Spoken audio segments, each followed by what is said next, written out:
Bismillahirrahmanirrahim wa antal mu'afi wa la hawla wa la quwwata illa billahil aliyyil azim. A'udzu billahi samii'il alim minasyaitonir rajim. Hamdan syakirin hamdan ni'matin hamdan wafi ilhafi mazidah. Wassalatu wassalamu ala sayyidina Muhammadin wa ala alihi wa ashabihi ajma'in. Amma ba'd. Ibu-ibu yang dimuliakan Allah Subhanahu wa ta'ala, setelah selesai amaliyah kemudian membaca apa? Amaliyah yang kita laksanakan setiap hari selesai membaca apa? Pernahkah ibu-ibu ingat bila mana amal selesai kemudian membaca apa?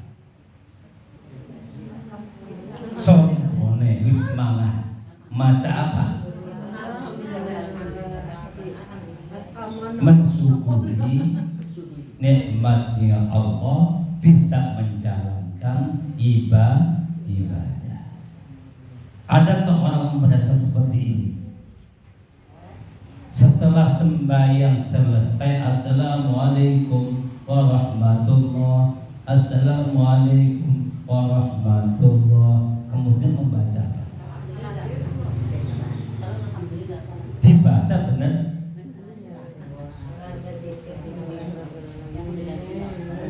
Alhamdulillahirabbil alamin.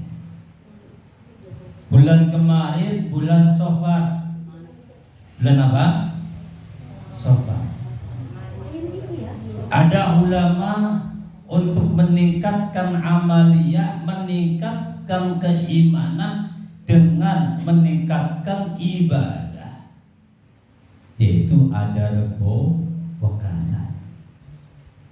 Lakon tidak beli. Rebo wekasan amalnya apa?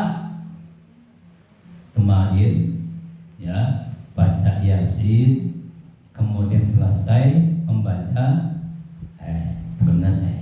Di dalam setelah baca Yasin kemudian sampai pada ayat salamun qaulam mir rabbil rahim, kemudian berhenti, diulang lagi salamun qaulam mir rabbil rahim sampai berjumlah 313.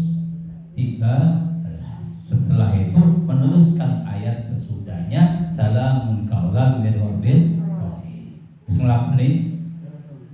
Dulu keliwat ibu.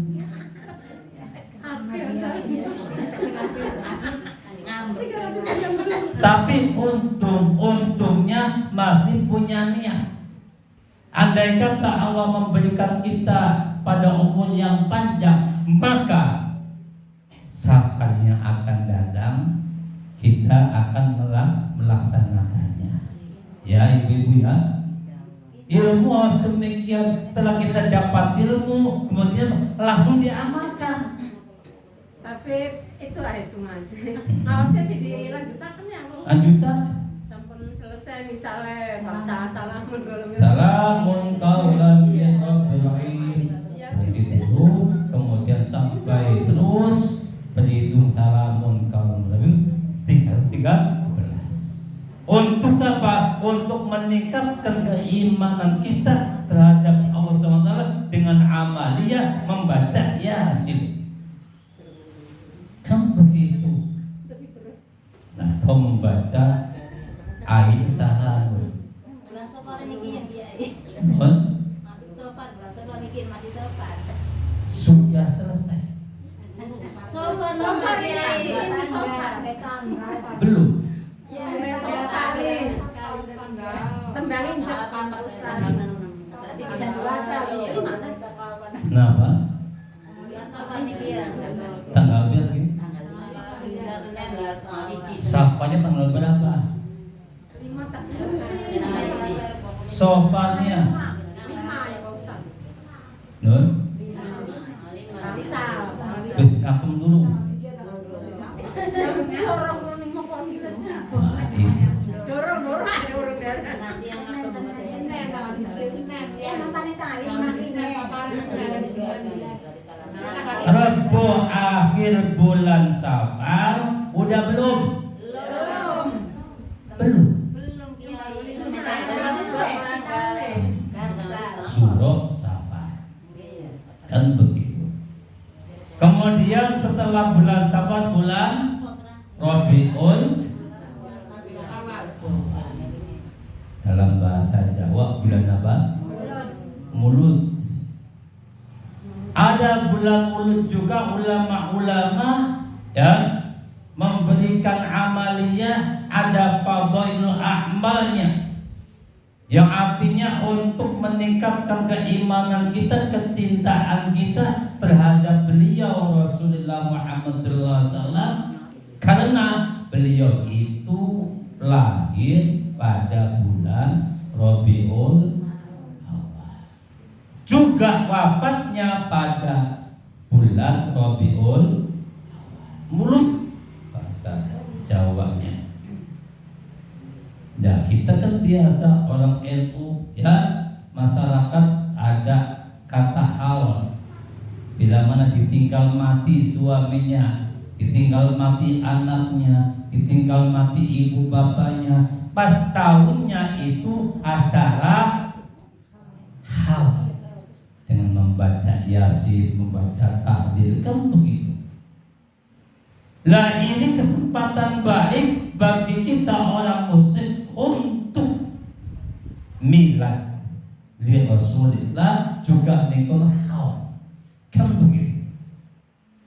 Ngormati lahir Kanjeng Nabi, sekalian niati ngauli Kanjeng Nabi.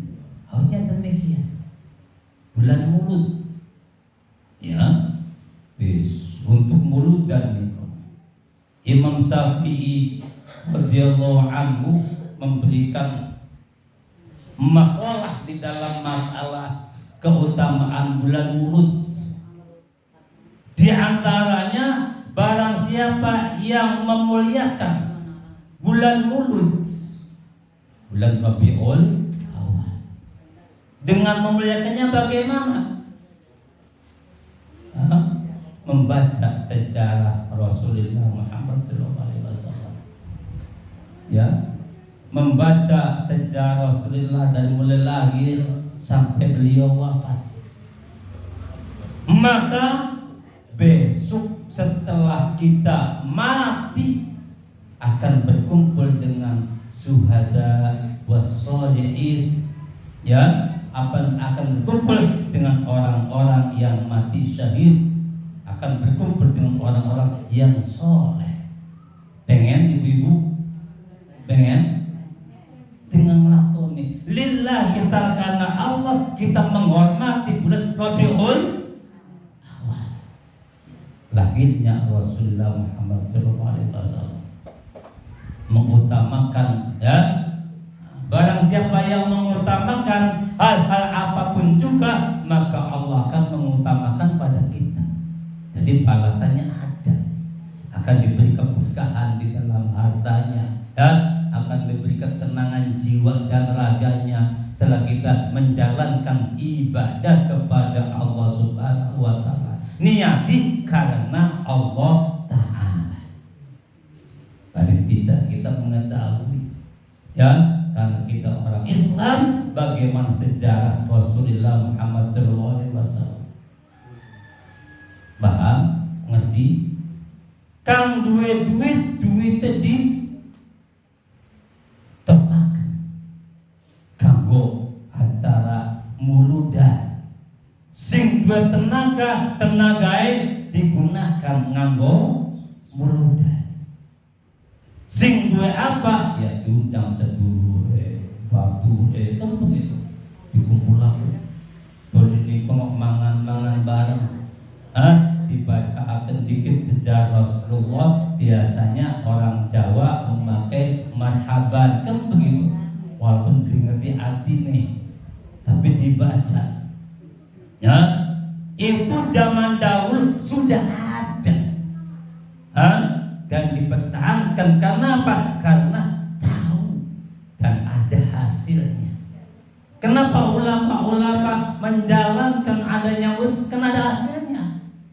Hasilnya apa? Jelas ketenangan jiwa, jelas bertambah hartanya. Coba aja buktikan. Bila mulut, supaya kita undang saudara kita, ya, tangga-tangga kita nyembelih kambing sumpah, dicoba, kemudian apa? Hasilnya apa? Mesti bertambah. Ya, ulama-ulama zaman dahulu bukannya di Indonesia, tapi seluruh dunia kalau belum ini mengadakan acara-acara Maulid Nabi Muhammad SAW. Biar apa? Satu, yaitu mendapatkan syafaat yang diharapkan di dunia dan di akhiratnya, dan cinta kita terhadap Rasulullah Muhammad SAW. Bismillah. Sejarah Rasulullah banyak sekali. Ya, yang penting kalau amalia itu aja sampai berlebihan. Ya, Kanjeng Nabi Muhammad SAW tidak senang pada umatnya yang berlebihan. Bahkan di dalam berlebihan amal yang baik pun jangan. Contohnya bagaimana? Contohnya zaman dahulu, zaman sahabat, ya, ada seorang sahabat namanya Abdullah bin As bin Amr. Abdullah bin Amr bin As itu luar biasa.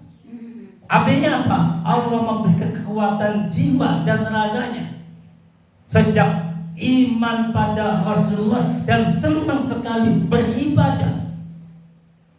Senang sekali bila mana diajak perang kapanpun dan dimanapun siap. Hartanya diminta untuk kepentingan agama siap, paling awal. Bukan hanya itu, beliau diberi kekuatan puasa. Puasanya luar biasa, full puasa, setahun nggak pernah batal, 2 tahun nggak pernah batal, 3 tahun nggak pernah batal. Dalam menjalankan puasa full setahun, full 20, tidak pernah batal puasa. Kalau malam, bangun malam, tidur sore, ya, menjalankan apa kata Rasulullah di dalam hadis walaupun dhaif, ada sebagaimana kalau waktu Isya, setelah Isya selesai, kemudian apa? Ada sebuah hadis cerita di situ bahwasanya Kanjeng Nabi sengit ning wong kang ngobrol sesudah sholat Isya. Dalam hukumnya makruh bila mana obrolan itu obrolan tentang duniawi. Si Abdullah menjalankannya bila mana sudah Isya, kemudian tidur. Nanti bangun tengah malam. Begitu bangun tengah malam, beliau wudu, tahajud dan wudhu. Ini bukan satu kali, tapi full tahunan. Ya, tahunan. Kemudian apa? Lisannya itu selalu berzikir kepada Allah Subhanahu wa ta'ala, tidak pernah ngobrol masalah obrolan kang beli langkah manfaat. Ngobrol duniawi, guyonan, gemuyu, ngobrol yang lain beli pernah. Bayangkan,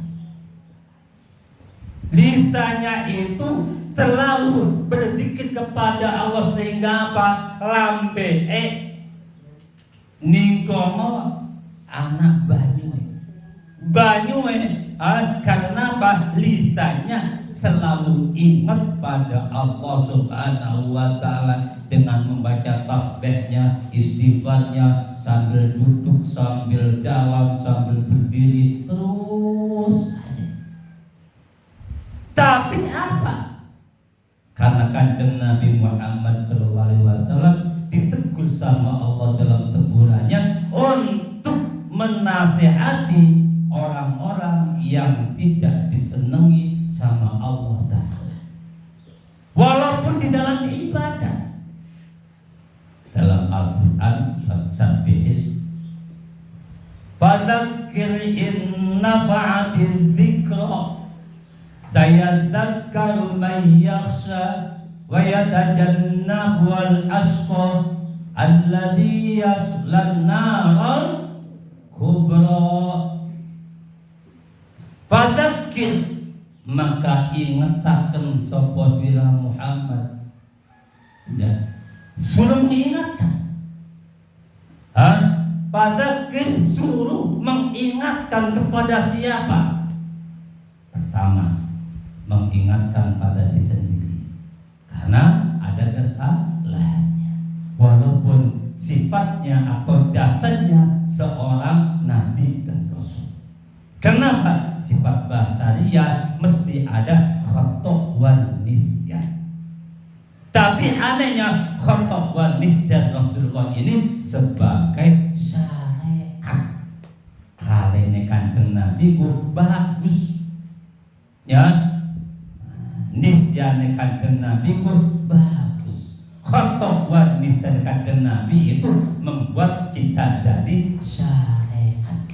Contohnya yang kemarin, Kanjeng Nabi sholatnya itu lupa akan rakaat begitu. Setelah selesai salat, sahabat enggak ada yang mau bicara, diam semua. Mau menegur Rasulullah, sungkan. Telah baca buyut selesai, kemudian ada sahabat yang datang, ya Rasulullah, tadi engkau sholatnya kurang satu. Apakah di kau sholatnya? Oh, enggak kan kosong, kurang satu. Kemudian apa? Langsung melanjutkan sholatnya, walaupun sudah zikir dan sudah ngobrol. Itu, dan walaupun khata' wal nisyannya sebagai shahihus syariat yang menjadi hukum, enggak jadi masalah. Contoh, ya, bila mana kita ada yang menyalahkan, ya siap atas manca dewe, gampang. Bila mana kita ada yang menegur, ya alhamdulillah. Kemarin saya ucapkan, bila ada yang menegur saya berdoa. Doanya bagaimana? Ya Allah, semoga orang yang menegur diriku diberikan rahmat oleh Allah Subhanahu wa Ta'ala. Adakah orang yang seperti ini? Anak ibu ditegur di laki yang ngomongnya apa? Ibu ditegur nih wong tua ngomongnya apa? Kadang-kadang yang mesti lakukan, ya, Dubai diomongi dalam kebangsaan. Tuh lihat ngomong apa? Kalau ditegur enggak mau, ya, enggak menerima teguran, itu akan bahaya. Kenapa?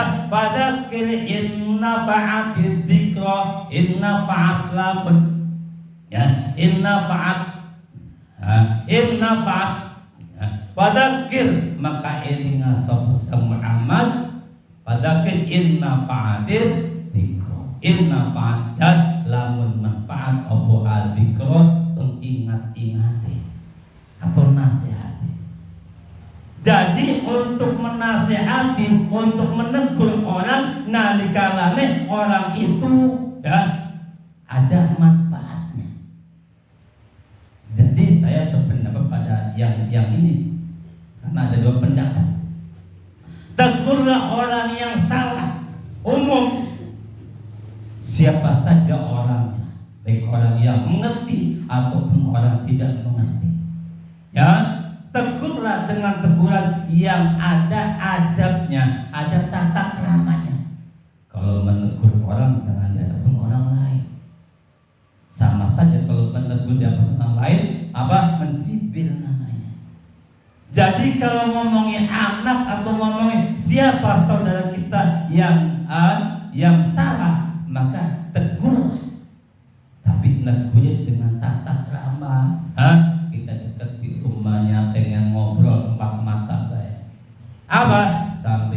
niku priben jeka.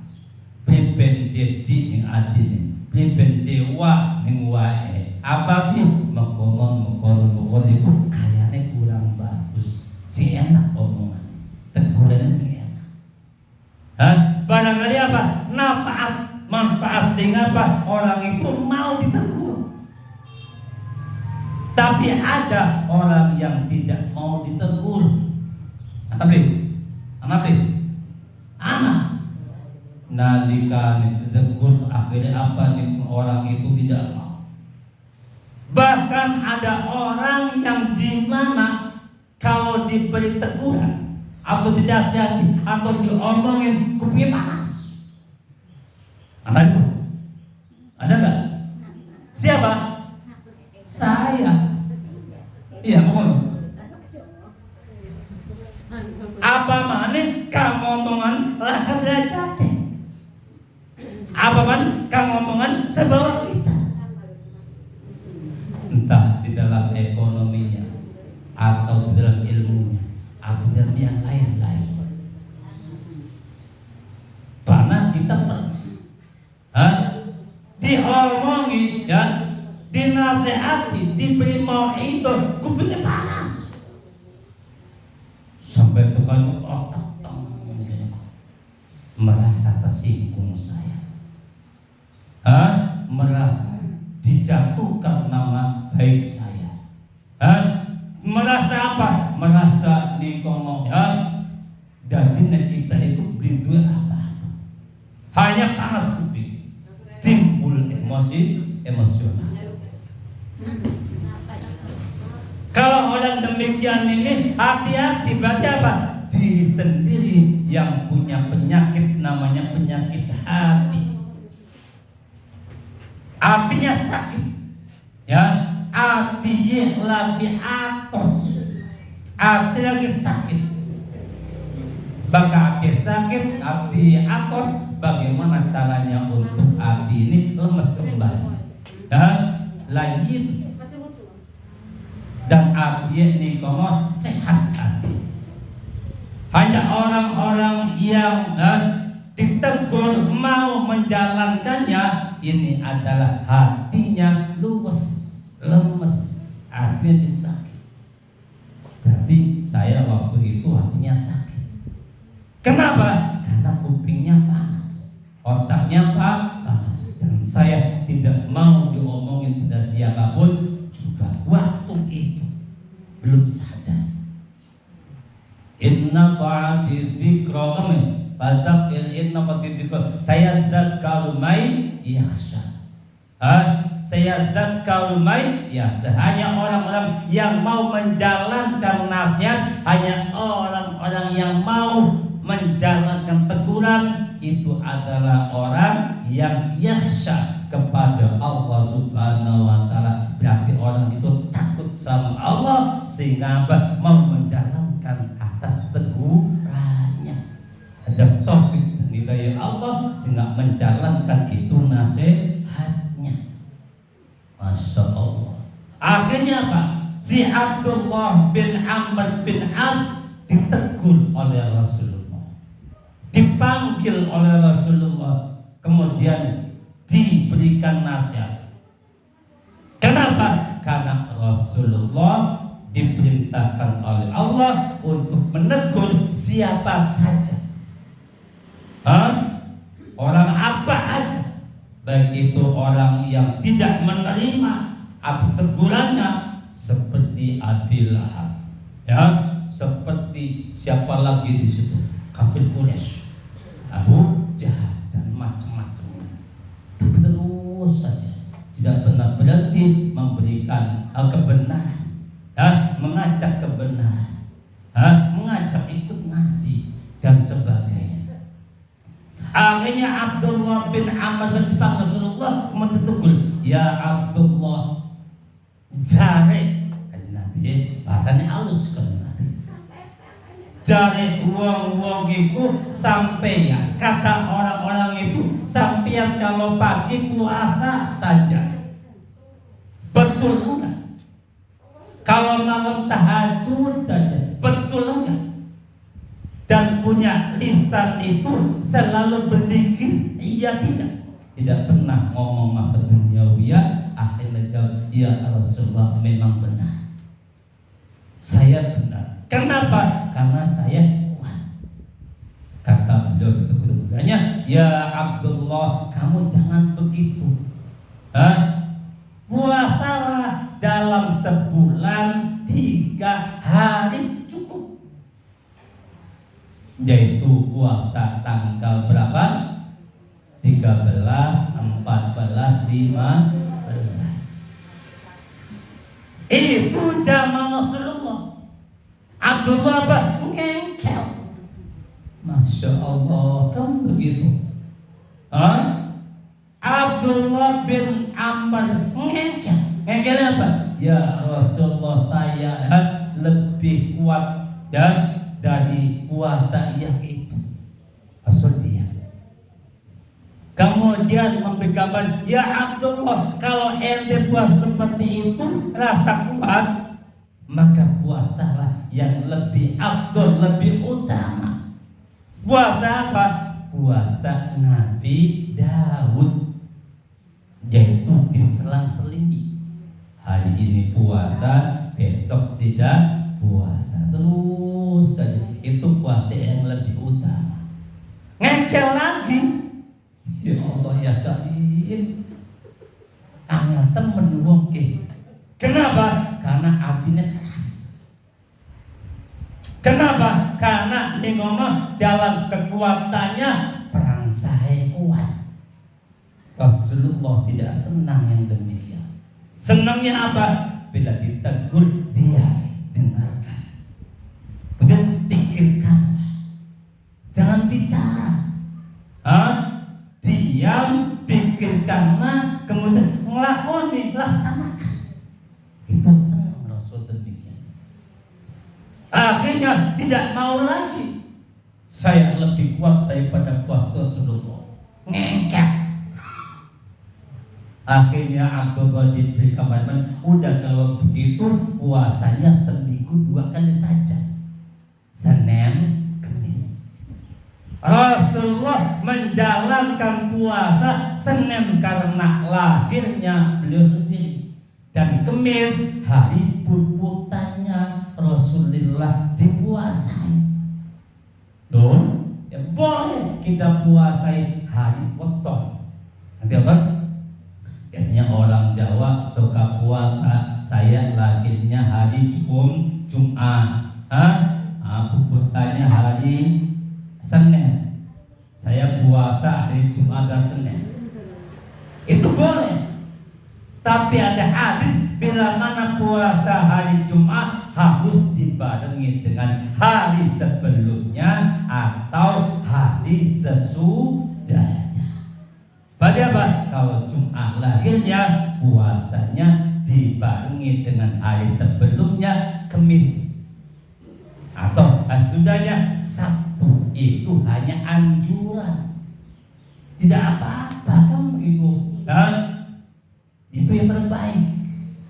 Hari weton kan begitu.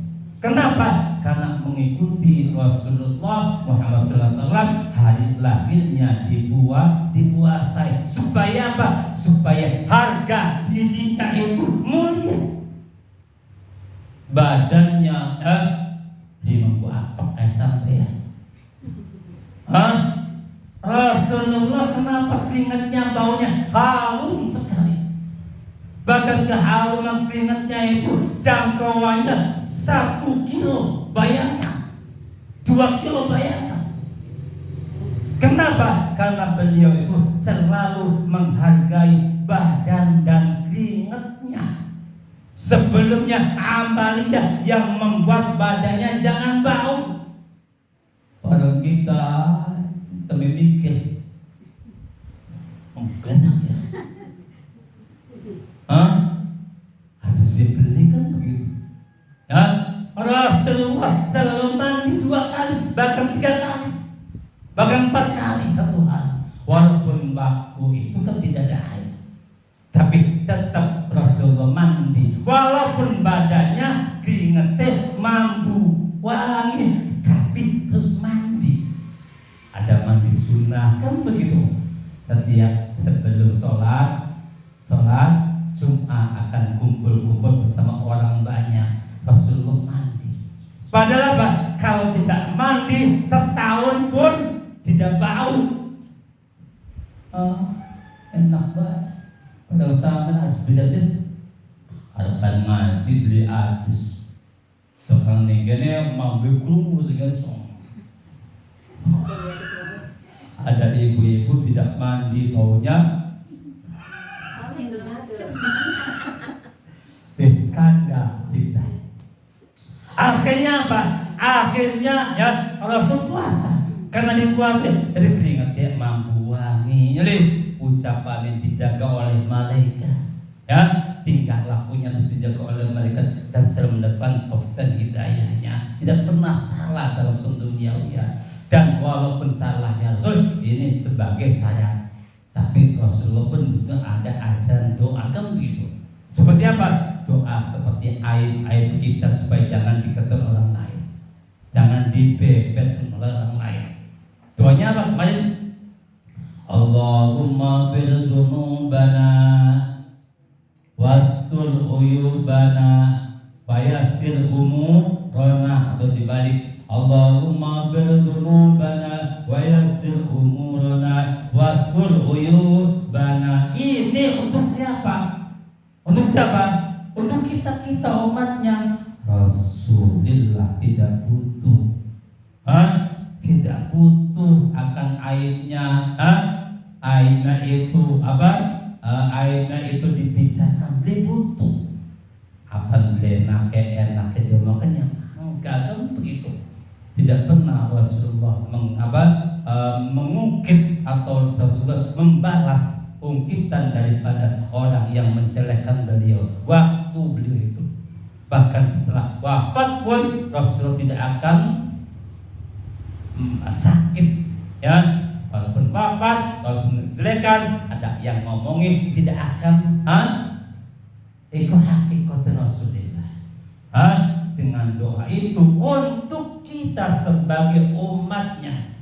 Bahkan Rasulullah pernah berdoa seringkali diucapkan, Allahumma inni a'udzubika min holabatid dain. Ya, saking rasa abot duwe utang, asa benak di utang. Akhir sebab berdapat ya Rasulullah, apakah sampai diutang?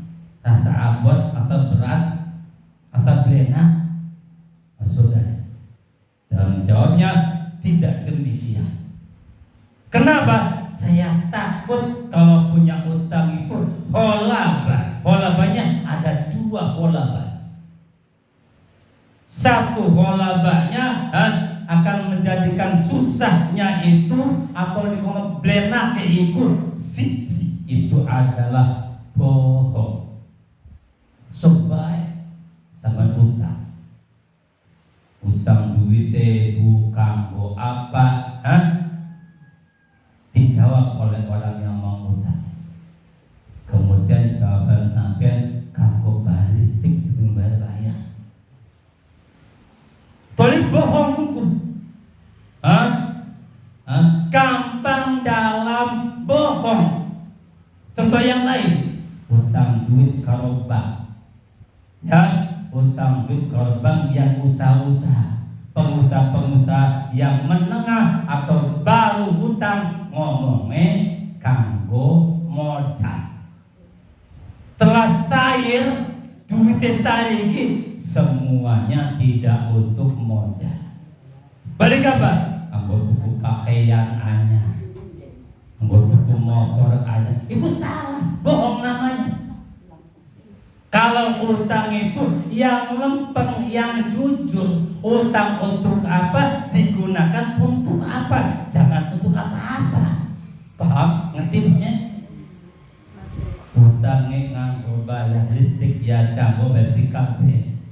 Utangnya nganggo anak sakit yang nganggo anak sakit kabeh. Utangnya nganggo modal yang nganggo modal kabeh. Ada sampai dingko walaupun 1000 perak.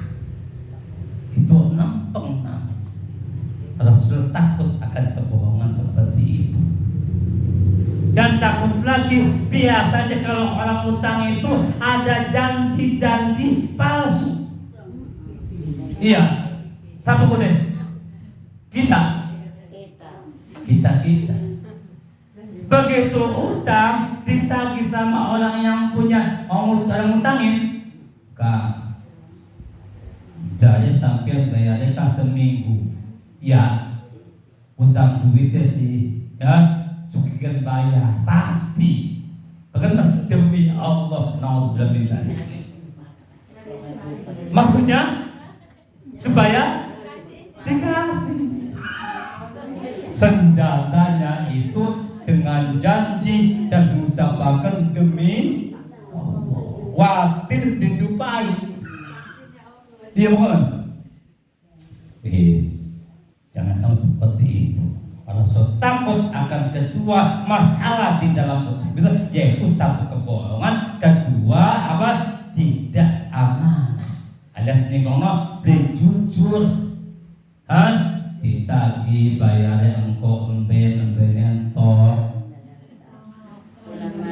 bulan mana entok tagih mana sampai tetangnya mati beli kelingan utangnya. Akhirnya apa? Begitu mati orang yang termasuk rugi. Orang yang bangkrut itu adalah orang mati membawa hutang. Akan ditagih di hari kelak dengan amalia kita. Bila ada amal yang diterima oleh Allah, bila malah tidak ada, maka dosanya orang yang ngutangi ditimbulkan pada kita yang hutang. Karena janji baik berat tuh ya.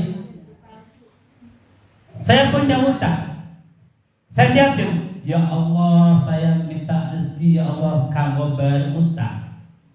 Tuh apa? Allah memberikan pada kita. Tidak lain, anaknya sakit.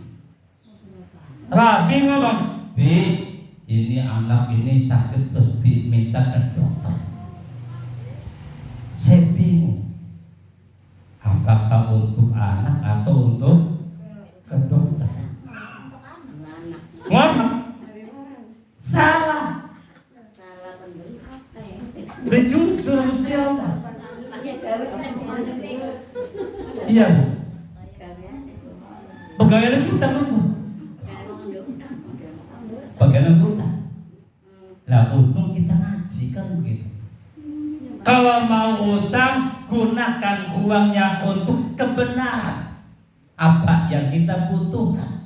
Jangan sampai menyeleweng daripada apa yang kita inginkan dalam untuk meraih duit sing hasilnya rezeki utang. Paham? Ngerti? Kalau mau aja bohong, nomor aja ilok janji. Ya, apalagi janjinya palsu. Berarti apa? Kalau sudah banyak janji palsu, maka bila mana ada orang yang menegur, kupingnya panas. Ya, otaknya panas. Kenapa? Udah hatinya sakit. Min alamatil munafik. Apabila berbicara, janji palsu. Na'udzubillah min dzalik. Pokoknya macam sakitku akhirnya ngomong. Puyeng bakal diomongi uang. Anak bakal diomongin di wong tua bisa dimingkat. Ya, apa mingkat kucung? Yang mau ke kita ngomong baik rebel bersih. Pada siku untuk kebenaran. Berarti apa? Hatinya ada penyakitnya ini anak. Hati-hati. Jangan sampai diteruskan menjadi apa? Hati yang keras. Alhamdulillah min dzalik. Akibatnya tidak mau dia omongin kepada siapa saja. Alhamdulillah min dzalik. Abdullah bin Amr bin As ditegur lagi. Ya, 6 gitu. Udah ya, sholat tahajudnya jangan dipulih, jangan di full, dan pikirannya jangan di full. Kenapa? Oh, berdosa nantinya. Gusti Allah beli senang maring wong kang berlebihan.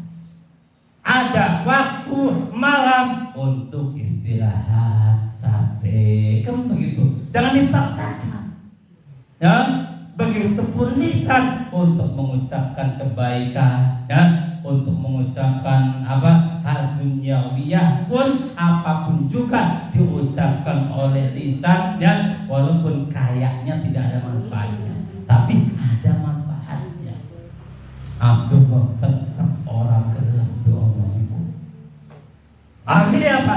Kanjeng Nabi memberikan gambaran, ya Abdullah, nanti kalau tua kamu tuh akan susah. Misalnya apa?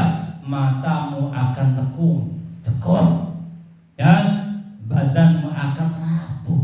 Kenapa? Karena puasamu dan karena melek bengi tahajudmu. Luar kayamu. Ternyata apa? Setelah beliau wafat, baru sadar. Ketun akhirnya. Ketunnya apa?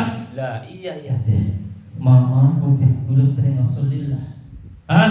Begitu wis tua matanya cekung kan begitu. Badannya laku yang kan begitu. Beli gagah melakukannya. Kenapa? Karena tidak ada asupan gizi-gizi dan kurang adanya istirahat. Ketun akhirnya. Subah niku. Alladzi yaslan narul kubra dan kubra. Ya, wong-wong kang nalikane diomongi, dipai nasihat, dipai gambaran, dipai apa-apa pemasukan beli gelem, maka apa? Rugi. Ruginya 2 kali. Di dunia ada narun sughra dan di akhirat ada narun kubra. Sumpah kita pengen diomongin di orang tua kita, kita mengelak, bahkan beri ngelakoni, rugi akhirnya, mau ngelakoni bayar, supaya aja rugi, nalikane amal wong kang ngupai gambaran, ngupai contoh, mau itu dan ngupai nasihat dan sebagainya, kita berpikir diam, menang rokaken, tuh dia apa? Ngelakoni. Ya, ayah sampai contoh seperti sahabat yang tadi berlebihan amalnya, akhirnya setelah Rasulullah wafat baru sadar. Iya pengen kita itu nalikana diomong Rasulullah penurutkan, maka apa? Wis enak kaya-kaya. Ning dunia ada narun sughra, kalau sama sekali tidak sadar. Ya, andai kata tidak sadar ada yang menegur kita, kemudian kita tidak melaksanakan atas tegurannya, maka akan jatuh di narun jannah. Ya, akan jatuh di narun jahannam. Begitu menginjak kakinya langsung kepleset anak ning neraka jahannam. Kenapa? Karena anak ngomongi beli gelem nurut. Lu kayak engkau, apalagi yang ngomongnya ibu atau bapak atau guru. Kenapa? Karena ibu bapakmu tahu akan masa depanmu dan gurumu tahu akan masa depanmu. Itu yang kita pakai sejak waktu zaman Rasulullah Muhammad SAW. Ada lagi sahabat di situ namanya Ka'ab bin Ka'ab, ya. Ka'ab itu nurut waktu itu, ya. Ka'ab itu punya harta dan hartanya itu ingin disedekahkan. Kenapa? Karena untuk menambeli apa? Atas kasar dosa. Dosa apa? Waktu itu diajak perang Tabuk oleh Rasulullah, kemudian ada halangan. Karena itu sehingga beliau tidak ikut dalam medan perang. Setelah pasal baru sadar. Tuh apa? Ketut. Ya Allah, kenapa ya Rasulullah mengajak untuk perang Tabuk, saya nggak ikut. Akhirnya apa? Akhirnya hartanya untuk menjadi tebusan datang kepada Rasul. Ya Rasulullah, saya ingin menebus atas kesalahanku karena engkau mengajak perang Tabuk. Saya maka dengan tebusan itu semua hartaku akan kurelakan infakkan kepada kepentingan agama Islam. Maka kata beliau semuanya tidak akan tersisa. Kemudian Rasul, jangan begitu. Tapi apa? Menginfakkan hartamu cukup hanya berapa persen saja. Hanya berapa saja. Ya, ada yang mengatakan 2/3%. Ada yang mengatakan 2/2%. Jangan semuanya. Yang mengelak. Elaknya apa? Ya Rasul, tidak, saya ingin semuanya. Dijawab, jangan demikian. Udah kalau begitu separuhnya, seperempatnya aja. Tadi sepertiga tidak mau. Ya udah kalau begitu 1/4 saja. Tetap tidak mau. Akhirnya apa? Ya udah kalau begitu setengahnya saja. Tinggal beli saja. Kenapa? Karena belum mau. Akhirnya dia memilih yang 1/3-nya. Hartanya itu diberikan kepada untuk kepentingan agama Islam. Itu yang terbaik. Artinya apa? Bila mana semua hartanya disedekahkan, diinfakkan semuanya, maka akan menjadi orang, bahkan nanti akan menjadi pengemis. Yang hartanya di umah didol kanggo gawe masjid. Akhirnya apa? Tidak punya rumah kan? Punya usaha, punya apa? Punya usaha kambing seumpamanya, punya 5 disedekahkan semua. Akhirnya apa? Besoknya apa? Punya uang munge. Ada uang sedikit dan munge masalah kita.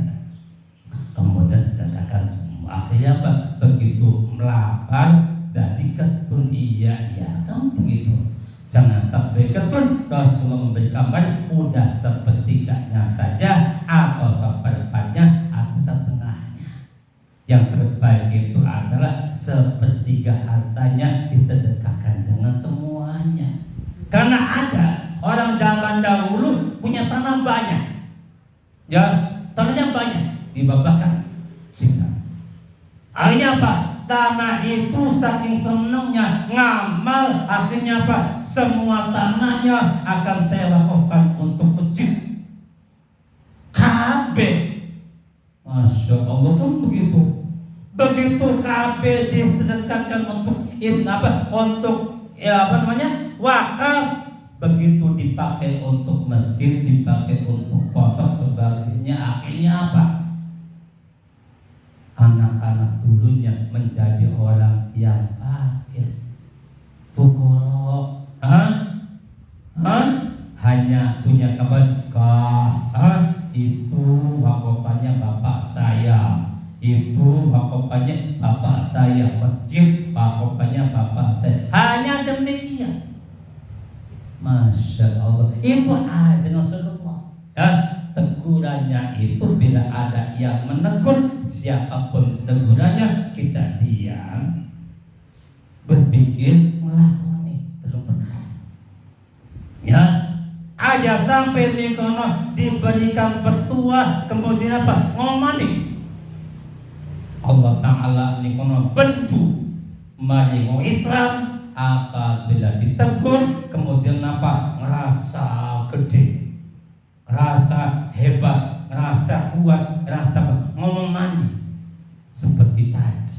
Itu bantuan Allah Subhanahu wa Ta'ala. Akhirnya apa? Alladzi yaslan naral kubra. Bila mana ditegur tidak mau, tapi ngomong lagi. Ya ngono. Ibu-ibu waktu kecil pernah ngomong, diomongin bapaknya yang ibu itu sama omongan, yo wis lakoni kita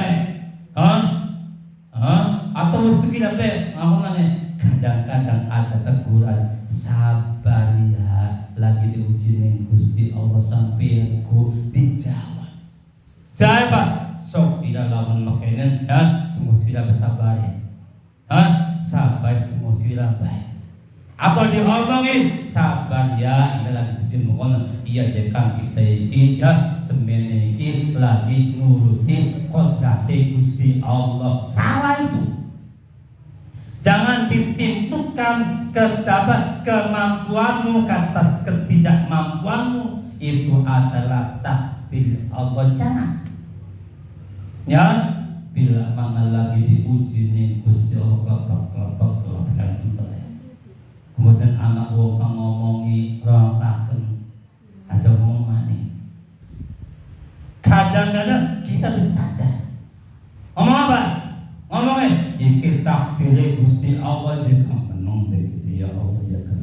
Itulah orang-orang yang tidak mengerti bila mana ditegur sama orang yang menegur, itu harusnya dia berpikir nglakoni kon becangelan.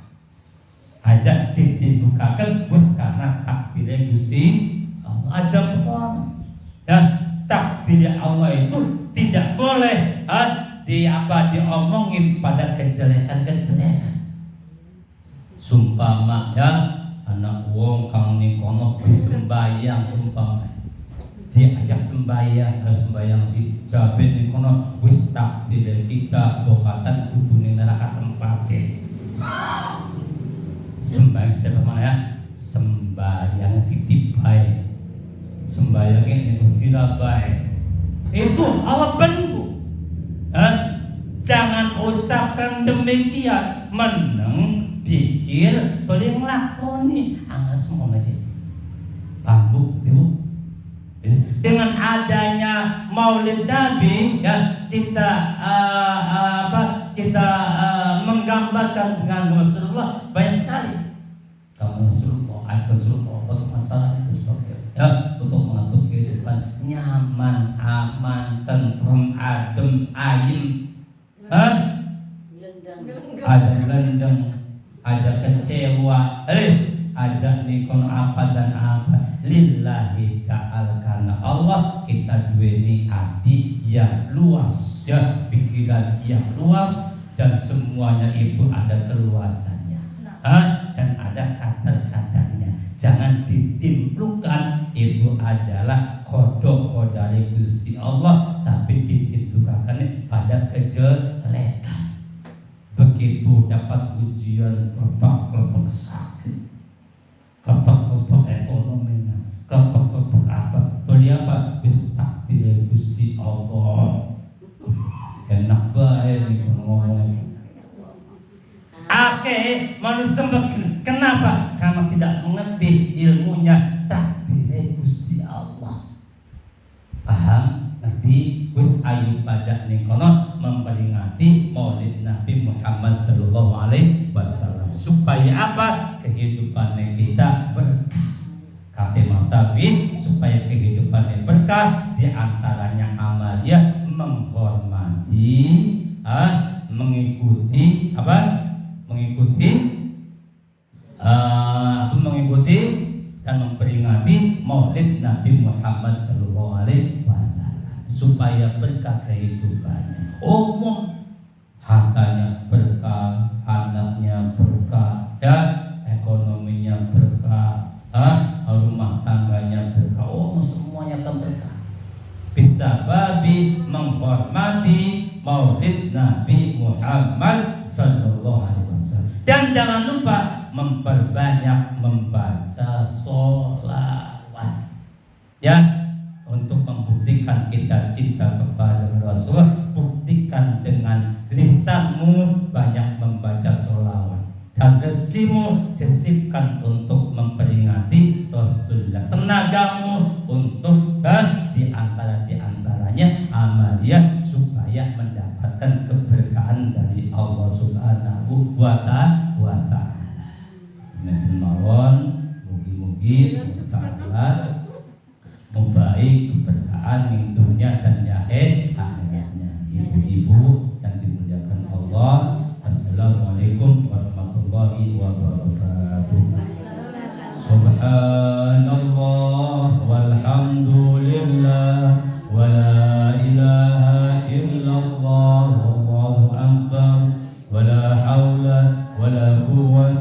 إلا بالله العلي العظيم لا إله إلا الله محمد رسول الله لا إله إلا الله محمد رسول الله لا إله إلا الله محمد رسول الله إن الله وملائكته يصلون على النبي يا أيها الذين آمنوا صلوا عليه وسلموا تسليما